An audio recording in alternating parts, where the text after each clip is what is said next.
Bonjour Église, j'espère que vous allez bien. Quelle joie de vous retrouver aujourd'hui pour partager la parole ensemble. Je vous propose de plonger directement dans le psaume 23. Peut-être là où vous êtes, vous connaissez le psaume 23. Aujourd'hui, je trouvais particulièrement d'actualité de pouvoir prendre ce psaume parce que j'aime cette idée que notre berger est avec nous.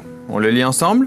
Psaume 23. L'Éternel est mon berger, je ne manquerai de rien. Peut-être là où vous êtes, vous pouvez également le déclarer avec moi. Il me fait prendre du repos dans des pâturages bien verts. Il me dirige près d'une eau paisible. Il me redonne des forces. Il me conduit dans les sentiers de la justice à cause de son nom.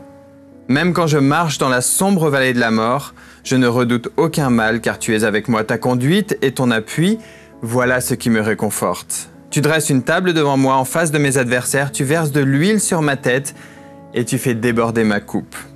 Oui, le bonheur et la grâce m'accompagneront tous les jours de ma vie et je reviendrai dans la maison de l'Éternel jusqu'à la fin de mes jours. Aujourd'hui, j'aimerais vous parler sur quelque chose que fait le berger dans nos vies.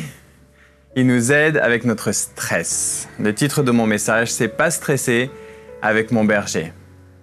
Seigneur, merci pour ta présence, merci pour ta parole aujourd'hui, qu'en cet instant, ton amour, ta grâce puisse venir nous envelopper et nous apaiser là où on est, dans le nom de Jésus.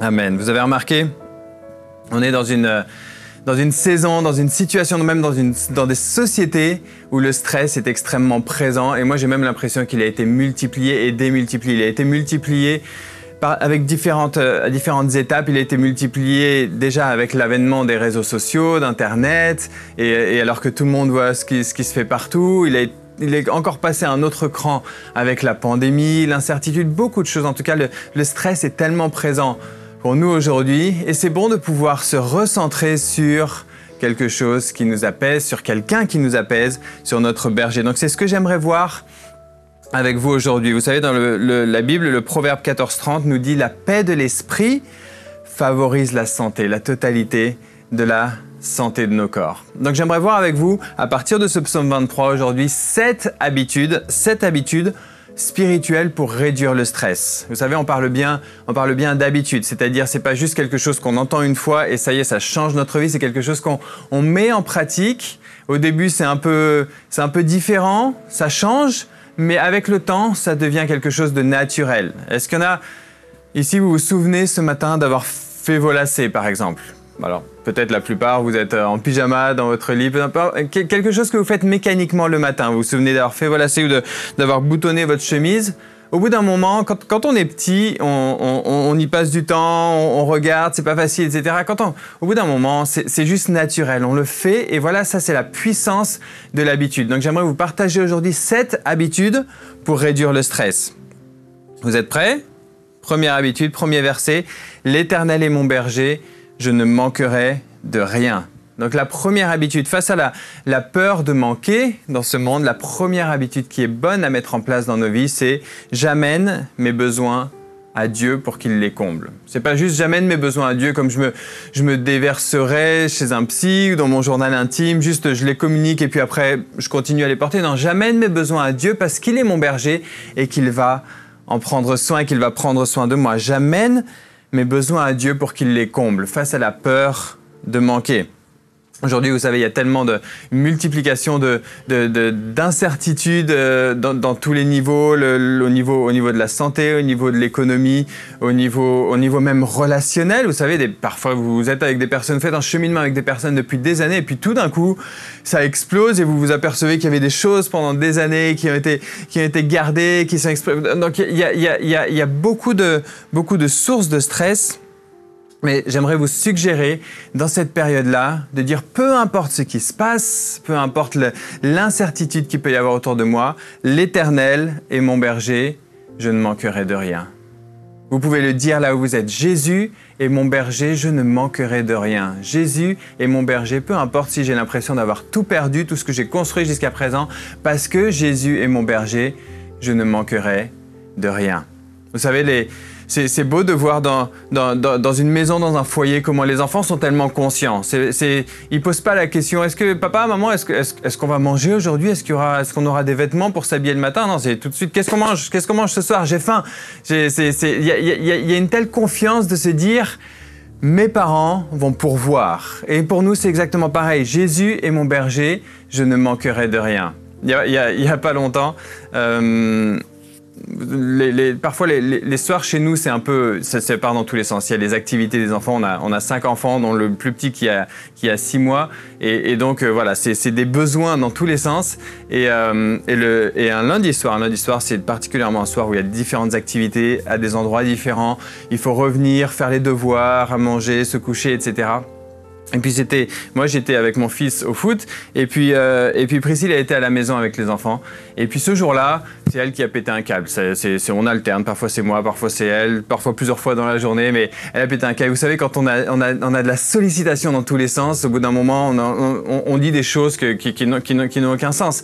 Et donc Priscille, elle a dit aux enfants, j'en ai marre, je veux plus faire le lundi soir avec vous. Le lundi soir, ça y est, c'est fini, on va se débrouiller autrement, je m'occupe pas de vous. Et à ce moment-là, notre fille Eva, qui a 4 ans, elle s'est posée devant Priscille, elle l'a regardée, elle a froncé les sourcils et elle a fait « Les mamans, ça s'occupe de ses enfants, même le lundi !» Et c'est juste... Donc évidemment, elles ont éclaté de rire, mais c'est juste une vérité. L'Éternel est mon berger, Jésus est mon berger, alors je ne manquerai de rien. Il va prendre soin de moi, parce que celui qui a créé l'univers et qui a payé de sa vie pour que je sois réconcilié avec lui, il est mon berger, alors je ne manquerai de rien. Ça revient en fait aussi à une question un peu plus profonde, c'est quelle image tu as de l'amour et de la bonté de Dieu pour ta vie? Quelle image tu as de ce berger? Est-ce que c'est un bon berger qui va prendre soin de toi? Romains 8, 32 nous dit, « Lui, Dieu qui n'a pas épargné son propre Fils, mais l'a donné pour nous tous, comment ne nous accorderait-il pas aussi tout avec lui? » Jésus l'a mentionné plusieurs fois. Il a dit pourquoi vous vous inquiétez de ce que vous allez manger, comment vous allez être vêtu, où est-ce que vous allez habiter? Dieu prend soin des fleurs dans les champs, il prend soin des oiseaux du ciel et vous valez tellement plus que ne vous inquiétez pas de tout ça. Votre papa prend soin de vous. On le retrouve aussi dans Philippiens 4, verset 6, « Ne vous inquiétez de rien ». C'est l'apôtre Paul qui appuie encore ce point, « Ne vous inquiétez de rien, mais en toute chose, faites connaître vos besoins à Dieu par des prières, des supplications, dans une attitude de reconnaissance. Et la paix de Dieu, qui surpasse tout ce que l'on peut comprendre, gardera vos cœurs et vos pensées en Jésus-Christ. » Est-ce que la paix garde vos cœurs et vos pensées actuellement? Est-ce que la paix de Dieu règne dans vos vies? Si ce n'est pas le cas, prenons cette habitude, mettons en place cette habitude régulière d'amener nos besoins à notre berger. Très souvent, je ne sais pas vous, mais on a beau avoir le berger et connaître le berger, on a ces inquiétudes, on a cette peur de manquer, etc. Et puis ça reste dans nos têtes. Ça reste dans nos cœurs, ça reste dans nos vies. C'est le jour, et puis c'est également la nuit quand on se réveille et on y pense et on y pense. Et donc on a beau connaître le berger, mais on ne lui amène pas forcément nos besoins. Prenons cette habitude, mettons cette habitude en place. Il y a un besoin et quelque chose qui me pèse, je l'amène à mon berger. Je l'amène, et puis on est tous pareils, on a tendance à le reprendre juste après. On dit Seigneur, prends soin de ça, et, hop, et ensuite on reprend l'inquiétude et la responsabilité de la finalité. Et donc prenons l'habitude de le ramener à nouveau, et le ramener à nouveau, et de dire Seigneur, je te fais confiance, c'est toi qui gères, c'est toi mon berger, je te fais confiance, même si je ne vois pas de solution, c'est toi qui prends soin de moi, je ne manquerai de rien. Et à force, on prendra cette habitude de juste lui amener et lui laisser. Parce que l'Éternel est mon berger, je peux amener mes besoins à Dieu pour qu'il les comble et qu'il en prenne soin. Ça, c'était la première habitude. La deuxième habitude, au verset 2, « Il me fait prendre du repos ». C'est Dieu lui-même qui m'amène jusque dans le repos. La deuxième habitude à prendre, c'est je rentre dans le repos de Dieu. Face à la fatigue excessive, face à la multiplication des exigences internes, externes, les attentes de tout le monde envers de la société, du monde entier envers nous maintenant, je rentre dans le repos de Dieu. Vous avez remarqué que maintenant, c'est plus difficile de cloisonner et d'avoir des moments de repos et de ressourcement. Le travail ne reste plus au bureau pour la plupart. Avec le téléphone, on est joignable presque tout le temps. C'est pas juste au moment où on fixe un rendez-vous et tout ça. Il y a des bons côtés à tout ça. Mais si on n'arrive pas à mettre des limites saines, on est submergé par toutes les choses et on arrive jusqu'à une fatigue excessive. Et dès le début de la Bible, on voit dans Exode 34, verset 21, Dieu est intentionnel avec son peuple et il lui dit « Pendant 6 jours, tu travailleras ». Et tu te reposeras le 7e jour. Tu te reposeras même à l'époque du labour et de la moisson, même à l'époque où il faut clôturer les comptes, même à l'époque où il y a des échéances qui arrivent. Tu seras intentionnel pour te reposer et te ressourcer parce que c'est comme ça que je t'ai créé et tu as besoin de repos. D'ailleurs, on voit même dans le Nouveau Testament, Jésus qui dit dans Marc 6, il dit à ses disciples, juste après un temps de ministère où ils ont vu des grands miracles, ils sont épuisés, il leur dit « Venez à l'écart dans un endroit désert » et reposez-vous un peu. En effet, il y avait beaucoup de monde qui allait et venait. Ils n'avaient même pas le temps de manger. Ils partirent donc dans une barque pour aller à l'écart dans un endroit désert. C'était l'initiative de Jésus. Jésus nous donne en quelque sorte la permission de pouvoir déconnecter et nous reposer. Alors que notre vie est consacrée à quelque chose de plus grand, on est conscient que j'ai besoin de prendre du repos pour pouvoir accomplir ces choses qui sont plus grandes. J'ai besoin de prendre soin de nous. Et donc on a besoin de rentrer dans le repos de Dieu, on a besoin de prendre soin de nos corps, de nos êtres dans leur totalité. On a besoin d'apprendre à prendre soin de notre esprit. Vous savez, parfois on peut être en bonne santé, on fait tout ce qu'il faut, on prend soin de notre âme, mais par contre, on est affamé spirituellement. On a besoin de prendre soin de notre esprit, de nous nourrir de la parole, d'être en communion avec Dieu, d'être en lien avec toutes ces réalités spirituelles. C'est par notre esprit que Dieu communique dans nos vies principalement. C'est notre esprit qui est conscient des réalités spirituelles éternelles. On a besoin de prendre soin de notre esprit, on a besoin d'apprendre à prendre soin de notre corps. C'est pas mon but aujourd'hui de lister toutes les choses, apprendre à bien manger, à bien dormir, à faire de l'exercice, semer de l'énergie pour récolter de l'énergie, etc., etc. On a besoin d'apprendre à prendre soin de notre corps parce que on a besoin de notre corps pour avancer et faire tout ce qu'on a envie de faire dans la vie.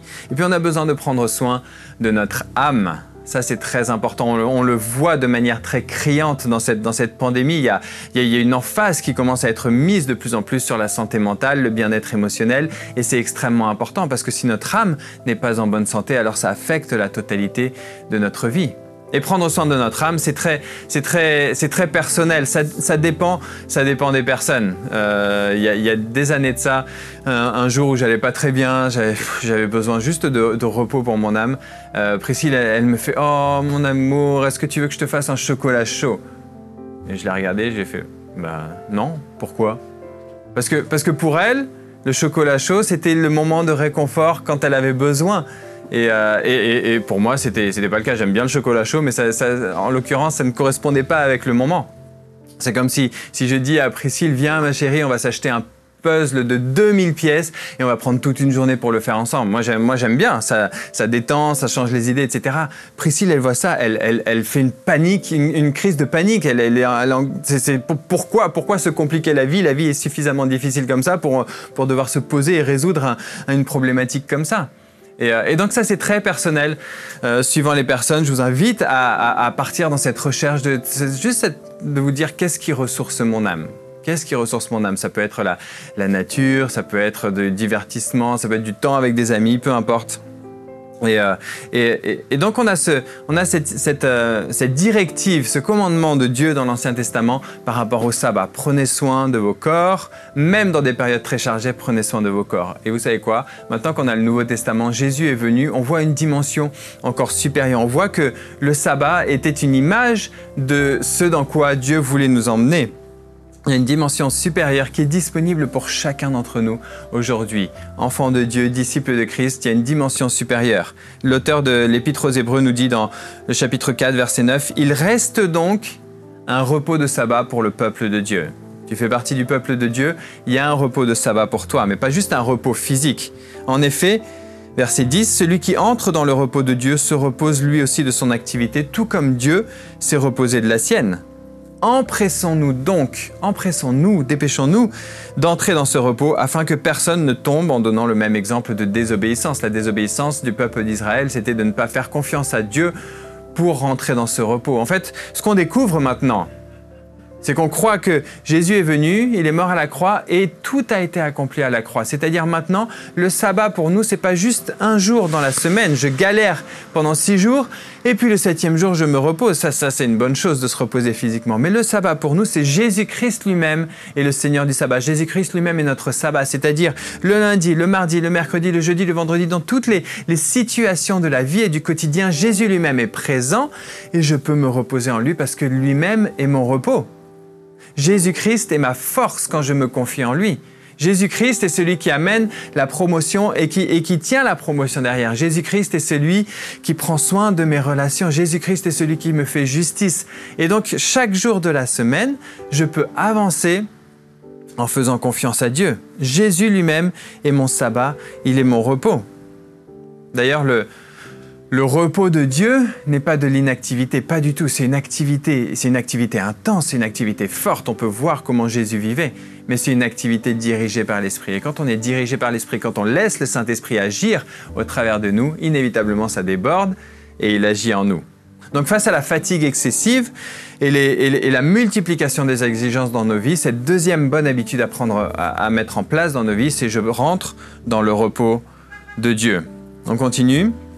Verset 2, toujours, il me fait prendre du repos dans des pâturages bien verts, il me dirige près des eaux paisibles, il me redonne des forces. Une autre version dit, il restaure mon âme. J'en ai parlé un petit peu, mais face à la foule et à la sursollicitation qu'on a actuellement, on apprend à régénérer notre âme. Je régénère mon âme avec de la beauté, particulièrement avec de la beauté. Je veux mettre ça ici parce qu'on n'y pense pas forcément.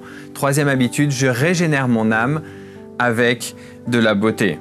Vous savez, quand on a une sursollicitation dans tous les sens, si on devait traiter un seul sujet à la fois, on peut le faire. Traiter plusieurs sujets à la fois, on peut le faire, mais sur une période très limitée. Mais si c'est beaucoup de sujets, beaucoup de problèmes dans notre tête en même temps à régler et sur une longue période, à ce moment-là, on n'est pas fait pour ça. Et vous savez ce que Dieu a mis en place spécifiquement pour élever notre âme et pour régénérer notre âme? C'est le concept même, le principe de la beauté. Vous vous êtes déjà demandé pourquoi il y a des paysages extraordinaires sur Terre et même dans l'univers, il y a même des choses qu'on n'a pas encore découvertes. Pourquoi est-ce que Dieu a créé tout ça si on ne peut pas le voir? Il l'a créé pour lui-même parce que Dieu aime la beauté. Il a la création, il a déversé son cœur là-dedans, il a créé des choses merveilleuses et magnifiques et lui-même apprécie de contempler ça. Et il nous a créés à son image. Notre cerveau est fait pour être régénéré par des choses qui nous élèvent, qui inspirent. Et cette capacité-là a été donnée par Dieu pour élever notre âme. Et on peut être émerveillé par la beauté de Dieu directement, par sa bonté, par sa paix, par sa joie, par sa fidélité, par tout ce qu'il est pour nous. C'est beau d'être émerveillé, de rester émerveillé par la beauté de Dieu, comme on lit dans la Bible, « Tu es le plus beau de tous les fils de l'homme, l'Éternel t'a béni pour toujours ». C'est beau d'être émerveillé par la beauté de Dieu. Et on peut être émerveillé par la beauté de Dieu qui est révélée au travers de sa création. Je parlais de la nature, les grandes étendues, les montagnes, la mer. Je ne sais pas vous, moi ça me régénère juste d'être dans la forêt, à la campagne, de voir les animaux, toute la beauté de la création. Ça élève mon âme. Donc on peut être émerveillé par la beauté de Dieu, par la beauté de Dieu révélée dans sa création et par la beauté de Dieu révélée au travers de sa création. C'est-à-dire même quand ce que les hommes et femmes peuvent construire et mettre en place des peintures, l'architecture. Vous pouvez aller voir la Tour Eiffel ou des grands bâtiments, des œuvres humaines, des accomplissements humains. Ça également, on peut être émerveillé par ça. L'art moderne, je ne comprends pas toujours, il y a des choses, ça ne m'émerveille pas du tout, mais peut-être il y en a d'autres. Vous savez, cette créativité que Dieu a mise en nous, c'est aussi une manière d'exprimer la beauté de Dieu. Peu importe. Donc tout ça pour dire, prenons cette habitude de régénérer notre âme avec de la beauté. Peut-être pour vous, ça sera aller faire une balade régulièrement, aller dans des musées, participer à des manifs, j'en sais rien. L'autre jour, il y avait une manif qui passait dans ma ville, une manif anti-vax, et je la regardais passer. Et puis, il y avait des chansons, et puis je me disais, c'était très créatif, les chansons, justement, pour défendre leurs idées, etc. On peut s'émerveiller même avec tout type de choses, de ce qu'on voit, de la créativité humaine.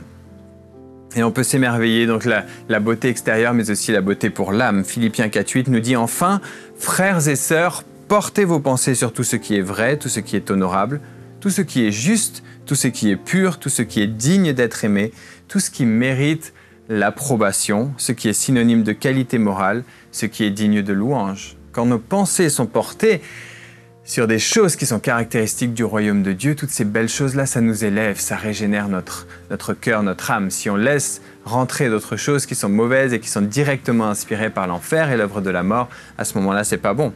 Donc face à la foule, la sursollicitation, je régénère mon âme avec de la beauté. Ça, c'est la troisième habitude. Une autre habitude, face à la peur de me tromper. Verset 3, « Il me conduit dans les sentiers de la justice à cause de son nom. » Face à la multiplication des choix qui sont devant nous, je vais à Dieu pour qu'il me guide, pour qu'il me montre le chemin. Je vais à Dieu pour qu'il me guide et me montre le chemin. Si on était né il y a une centaine d'années et on se dit « Ok, on a besoin d'une voiture », on va chercher, il y avait peut-être 1, 2 ou 3 modèles de voitures. Aujourd'hui, vous avez besoin d'une voiture, il y a des centaines de modèles et chacun avec des centaines d'options. On peut avoir une multitude de choix, tellement de choix qu'on ne peut plus choisir. Mais si je fais le mauvais choix et si je me trompe et si je fais un choix qui a des conséquences énormes pour le reste de ma vie, etc. Et face à une multiplication des choix, on a besoin d'aller à Dieu pour prendre les décisions, pour que lui nous guide. Est-ce que vous arrivez à prendre des décisions rapides? Je sais qu'avec Priscille, on est totalement opposés. Priscille, elle préfère prendre une décision rapide, être débarrassée, passer à autre chose. Moi, quand je prends une décision, il faut que je regarde, il faut que j'étudie tout, il faut que je regarde les caractéristiques. Quand je dois choisir une voiture ou une maison, enfin, ou peu importe, je choisis, j'étudie tout pour prendre la bonne décision, essayer d'anticiper ce que je ne sais pas encore. Et face à la multiplication des choix, je choisis quoi? Le psaume 119 nous dit « Ta parole », verset 105, « Ta parole est une lampe à mes pieds et une lumière sur mon sentier. » Ta parole est une lampe à mes pieds et une lumière sur mon sentier. Donc la première des choses, quand je vais à Dieu pour qu'il me guide, j'ouvre sa parole. Sa parole nous dit pour la plupart des choses, elle nous dit les bonnes décisions à prendre. Ce n'est pas forcément la décision, tu vas choisir le boulot A ou le boulot B, tu vas choisir cette fille-là ou cette fille-là pour te marier, c'est pas forcément aussi spécifique que ça, mais en tout cas, la plupart du temps, c'est la bonne décision au niveau de mon attitude de cœur et la manière de faire les choses. Vous savez que Dieu est plus intéressé dans notre manière de vivre et de faire les choses, le caractère qu'il développe en nous, parce qu'après, derrière, il peut choisir, il peut travailler avec nos cœurs si nos cœurs restent alignés avec lui. Donc la plupart du temps, déjà la base, c'est la Bible. Ta parole est une lampe à mes pieds, une lumière sur mon sentier. Et quand c'est pas directement dans la Bible, je disais, est-ce que je choisis le travail A ou le travail B? Est-ce que je dois faire une vasectomie? Non, pas que moi je me pose pas la question. Mais vous savez, il y a des décisions comme ça qui peuvent être lourdes de conséquences. Et dans ce cas-là, qu'est-ce qu'on fait? Colossiens 3,15 nous dit que la paix de Christ, à laquelle vous avez été appelés pour former un seul corps, règne dans vos cœurs. Et soyez reconnaissants, ça c'est pas mal. Mais que la paix de Christ règne dans vos cœurs, c'est-à-dire aller devant Dieu, passer du temps dans sa parole, dans sa présence, avec de la louange, avec ce que vous voulez, le temps d'évacuer un peu toutes les interférences qui peuvent occulter notre esprit et notre raisonnement. Passez du temps dans la présence de Dieu et puis après, prenez une décision avec la paix. Avec quelle décision est-ce que j'ai le plus de paix? Dieu honore une décision prise dans la foi plutôt qu'une décision sans lui. Et Dieu honore une décision prise dans la foi. Et même si dans l'absolu, ce n'est pas la meilleure chose que Dieu avait prévue pour moi, si Dieu est avec moi sur ce chemin, il peut changer n'importe quelle situation pour le meilleur. Donc face à la peur de me tromper, cette quatrième habitude, je vais à Dieu pour qu'il me guide, pour trouver la direction pour ma vie. On continue, verset 4. « Même quand je marche dans la sombre vallée de la mort, je ne redoute aucun mal. Car tu es avec moi, ta conduite et ton appui, voilà ce qui me réconforte. » Une autre habitude à mettre en place, cinquième habitude, je fais confiance à Dieu dans les vallées sombres. Je fais confiance à Dieu quand il y a une accumulation de mauvaises nouvelles, quand je me sens oppressé de tous les côtés. Dans la vallée sombre, c'est comme s'il y a les rêves qui meurent, il y a des relations qui meurent, il y a des carrières peut-être qui commencent à partir en lambeaux. Peu importe, dans la vallée sombre, j'ai l'impression que je suis environné de la mort, de l'ombre de la mort, et j'ai l'impression que je vais y rester. Et dans ces moments-là, au fond de la vallée, j'apprends à faire confiance à Dieu. Même au fond de la vallée, quand tout semble aller contre moi et contre mes rêves, je fais confiance à Dieu. Quand parfois j'ai l'impression d'être dans la vallée de la mort, je fais confiance à mon Dieu. Si Jésus est avec moi, je ne redoute aucun mal. Je peux lui faire confiance, il est toujours là. J'aime comment le roi David nous exprime ça également dans le psaume 142. Cantique de David, lorsqu'il se trouvait dans la grotte, si vous connaissez un peu son histoire. Et dans une grotte, vous savez, dans une grotte, il n'y a qu'une entrée. Il n'y a qu'une entrée, c'est-à-dire qu'il n'y a qu'une seule sortie. David était dans la grotte avec tous ses hommes. Et puis à l'entrée de la grotte, il y avait son pire ennemi à ce moment-là, le roi Saül, qui était venu se poser à l'entrée de la grotte. C'est-à-dire qu'il n'y a même pas de sortie. Là où il était environné, pas de sortie, et son ennemi était là. Il était à la merci presque de son ennemi. Et donc voilà ce qu'il dit David. À pleine voix, je crie à l'Éternel. À pleine voix, j'implore l'Éternel. Je lui expose ma plainte, je lui raconte ma détresse. Quand mon esprit est abattu en moi, toi, tu connais mon sentier. Quand mon esprit est abattu, quand il ne voit pas de sortie d'issue, toi, tu connais mon sentier. Donc au fond de la vallée, c'est une bonne habitude à prendre. Même au fond de la vallée, je fais confiance à mon Dieu. Verset 5, « Tu dresses une table devant moi, en face de mes adversaires, tu verses de l'huile sur ma tête et tu fais déborder ma coupe. » J'aime cette image, même s'il y a des adversaires qui m'environnent de tous côtés. Dieu, il est là, il dit « T'inquiète pas, assieds-toi, je mets une table devant toi, je fais déborder ta coupe, il y a de la joie, il y a de la nourriture, il y a tout ce qu'il faut. Moi, je m'occupe de toi à ce moment-là. » Et donc, face à la multiplication peut-être même le pluralisme, vous savez, il n'y a pas de vérité absolue, chaque opinion est au même niveau que les autres, chaque expérience, même ceux qui n'ont aucune expérience sur rien du tout peuvent dire et leur opinion est prise au même niveau. Il n'y a pas d'absolu, il n'y a pas de réalité absolue, chacun pense ce qu'il veut et a le droit, évidemment, mais impose presque sa pensée aux autres. Face même à l'injustice, je laisse Dieu être mon défenseur. Je laisse Dieu être mon défenseur. Ça, c'est une bonne habitude à prendre. Je laisse Dieu être mon défenseur. Je n'ai pas à prendre sur moi le poids de me défendre moi-même. Je laisse Dieu être mon défenseur face à l'injustice. C'est tellement facile et rapide de se faire attaquer aujourd'hui. Peu importe ce qu'on dit, ce qu'on ne dit pas, ce qu'on fait pas. Il y a tellement de blessures et d'offenses et juste de liberté de parole sans la responsabilité qui va avec, c'est tellement facile. Laissons Dieu être notre défenseur. Ne prenons pas des combats qui ne nous appartiennent pas. Si Dieu est mon berger, c'est lui mon avocat. C'est lui qui prend soin de moi. En fait, si je suis enfant de Dieu, tu touches à moi, tu touches à Dieu. C'est comme ça que Dieu te voit. C'est comme ça que Dieu voit ses enfants. Tu touches à mon enfant, c'est à moi directement que tu touches. On voit ça partout dans la Bible. On voit ça. Le plus choquant, c'est très certainement ce qui s'est passé avec Abraham. 2 fois avec Abraham, et puis même avec son fils Isaac qui a refait la même erreur. Abraham qui va dans un pays, il va en Égypte, et puis ensuite il va dans le pays de Guérar, il fait la même erreur. Il dit à sa femme, t'es tellement belle, les gens vont me tuer pour toi. Alors dis que t'es ma sœur. Il est prêt à laisser les gens prendre sa femme et l'emmener pour sauver sa peau. C'est hallucinant. Peu importe la culture, c'est faux, c'est pas bon. Non. Et pourtant, Dieu va voir le pharaon et il lui dit « Attention, tu as intérêt à te repentir vite fait parce que sinon je vais m'occuper de toi. » Et le pharaon, il dit « Et le pharaon et Abimelech, plus tard, ils disent « Mais j'y peux rien, il nous a dit lui-même que c'était sa sœur, etc. J'en savais rien. » Et Dieu dit « Je sais que tu savais pas, mais c'est un prophète, c'est mon ami, et je le défends, et je prends soin de lui. » Ça, c'est la grâce scandaleuse de Dieu. Et vous savez quoi? Dieu prend soin de toi exactement de la même manière. Si quelqu'un touche à toi, Dieu s'occupera de ces personnes. Dieu va traiter les cœurs de ces personnes directement. Toi, confie-toi en Dieu. Confie-toi en Dieu, laisse Dieu être ton défenseur. Si je porte son nom, si je lui appartiens, alors il prend soin des siens. Psaume 18, verset 2, « Je t'aime, Éternel, ma force éternelle, mon rocher, ma forteresse, mon libérateur, mon Dieu, mon rocher, où je trouve un abri, mon bouclier, la force qui me sauve, mon rempart. » Si tu es attaqué de toutes parts, prends ces 2 versets et déclare-les sur ta vie.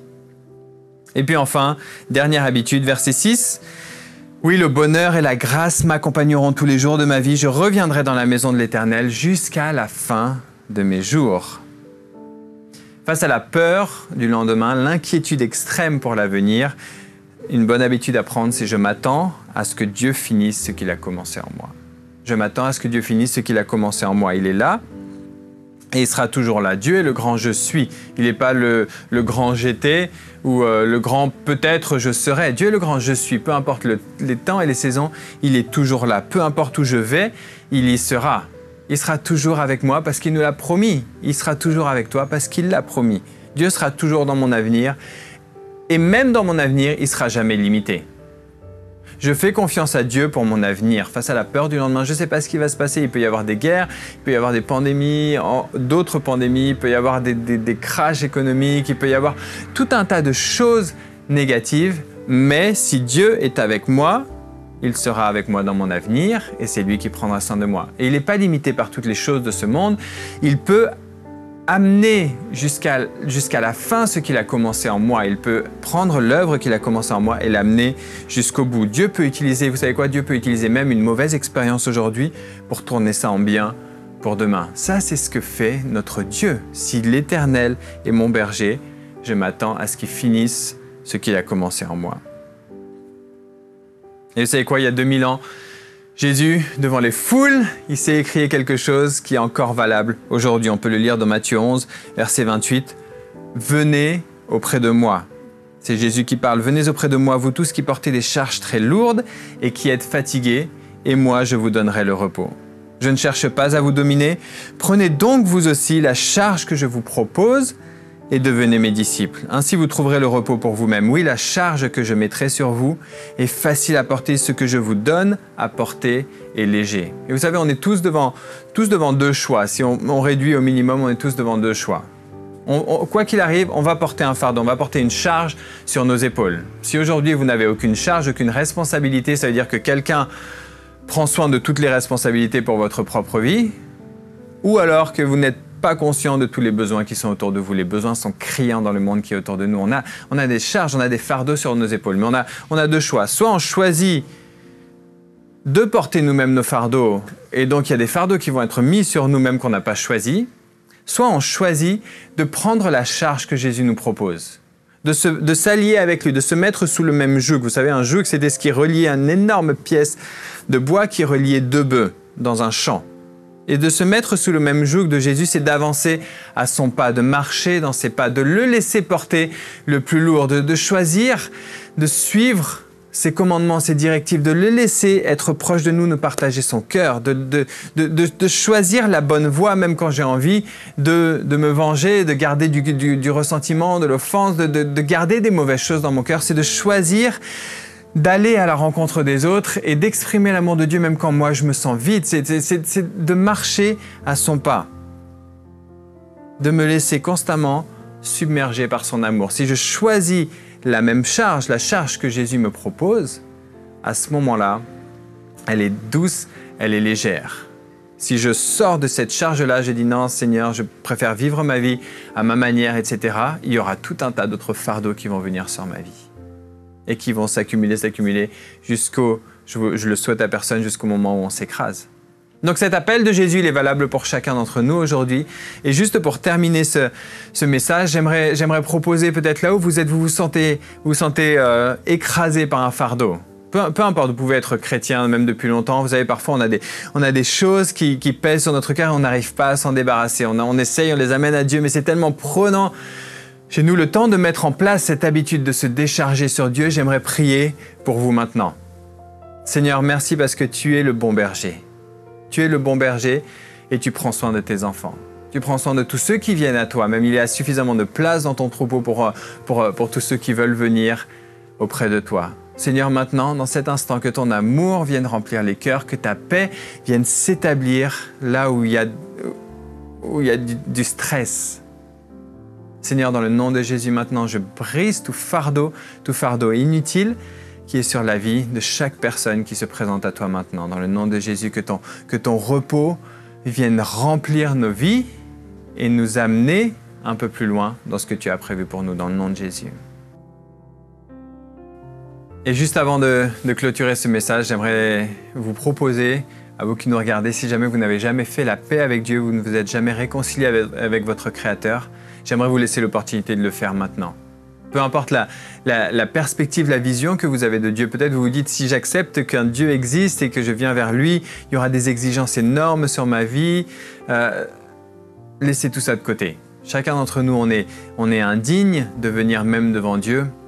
C'est impossible de nous sauver nous-mêmes. Voilà pourquoi Dieu a envoyé son Fils unique pour mourir à notre place. Et ça, c'est la bonne nouvelle de l'Évangile. L'Évangile veut dire bonne nouvelle. La bonne nouvelle de Jésus qui est venu sur terre, c'est pour dire « Je ne suis pas en colère contre vous.